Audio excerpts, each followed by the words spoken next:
ആക്കാൻ പോകുന്നത് coconut puff honey dip pan കേക്കാണ്. അതിനുവേണ്ടി ഞാൻ യൂസ് ചെയ്യാൻ പോകുന്നത് ആദ്യമായിട്ട് ഇത് മൈദയാണ്.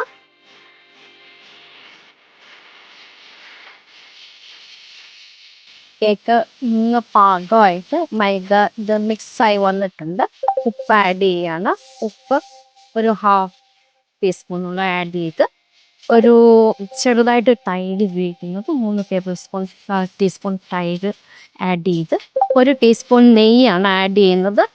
ഇത്രയുമായിട്ട് ബേക്കിംഗ് സോഡ പൗഡർ ആഡ് ചെയ്ത് ഏലക്ക പൊടിച്ചതാണ്, അത് ഫുൾ ടീസ്പൂൺ എന്ന് പറയാം. ഇതിൻ്റെ ഫ്ലേവറിന് വേണ്ടിയും ടേസ്റ്റിന് വേണ്ടിയും ആഡ് ചെയ്യാണ്. എന്നിട്ട് ഇത് ഒരുമിച്ച് നന്നായിട്ട് നമ്മൾ മിക്സ് ചെയ്യാണ്. ഈ പാൻ ചൂടാകുമ്പോഴത്തേന് ഈ ഗ്രേറ്റഡ് കോക്കനട്ട് ഹണി മിക്സ് ചെയ്ത് നമ്മൾ യൂസ് ചെയ്യാണ്. നമ്മൾ മുമ്പേ 15 മിനിറ്റായിട്ട് കുഴച്ച് വെച്ചിരുന്ന ബാറ്റർ സ്റ്റൗ ഓൺ ആക്കി നമ്മൾ സ്റ്റാർട്ട് ചെയ്യാൻ പോവാണ്. ഇത് ഹീറ്റാണ്.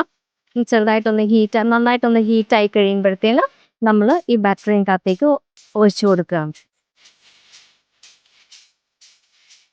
നന്നായിട്ടൊന്ന് ഇതായി വരുമ്പോഴത്തേനും പതുക്കെ സൈഡിൽ കൂടെ നമ്മൾ ഡാൽഡയൊന്ന് തേച്ച് കൊടുക്കുകയാണ്. ഇതിങ്ങനെ റെഡിയായി വരുന്ന സമയത്ത് നമുക്ക് ഇത് ഗ്രേറ്റഡ് കോക്കനട്ടാണ്. ബിജു തടത്തിൽ ഫാം ഹണി എന്ന് പറയുക, ഒറിജിനൽ ഓർഗാനിക് ഹണി എന്ന് പറയുക. ഗ്രേറ്റഡ് കോക്കനട്ടിൻ്റെ അകത്തേക്ക് നമ്മൾ ചേർത്ത് കൊടുക്കുകയാണ്. ചേർത്തിട്ട് ഇത് മിക്സ് ചെയ്യുകയാണ്.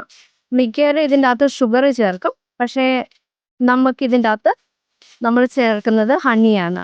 ഒന്ന് ഓക്കെയാം. പതുക്കെ ഒന്നും കൂടെ തിരിച്ചിട്ട് നമ്മളൊന്നും കൂടെ ഇരിക്കുകയാണ്. നമ്മുടെ ഹണിയെ മിക്സ് ചെയ്ത് വെച്ച കോക്കനട്ട്, ഗ്രേറ്റഡ് കോക്കനട്ട് നമ്മൾ ഇതിലേക്ക് പതുക്കെ ഇടുക. ഹണിയിൽ മിക്സ് ആക്കിയ കോക്കനട്ട് നമ്മൾ ഇതിലേക്ക് ചേർക്കുകയാണ്. വൺ സൈഡ്, ഈ സൈഡിൽ നിന്ന് നമ്മൾ പതുക്കെ ഇതങ്ങ് ഫോൾഡ് ചെയ്യുകയാണ്. മുരിച്ചെടുത്ത് നമ്മളൊരു പ്ലേറ്റിലേക്ക് മാറ്റി ഇതേണ്ട നമ്മുടെ ആദ്യത്തെ coconut puff honey dip pan cake റെഡിയായി.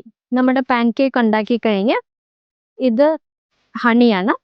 ഹണി ഇതിൻ്റെ മേലേക്ക് സിറപ്പ് വെച്ചിട്ട് സൈഡിൽ വെച്ച് ഈ പാൻ കേക്ക് ഇങ്ങനെ ജസ്റ്റ് ഒന്ന് ടേസ്റ്റ് നമ്മളെടുത്ത് ഇതിൻ്റെ അകത്തൊന്നും ടേസ്റ്റ് ചെയ്യുക. ഇതാണ് നമ്മുടെ honey dip coconut puff pan cake.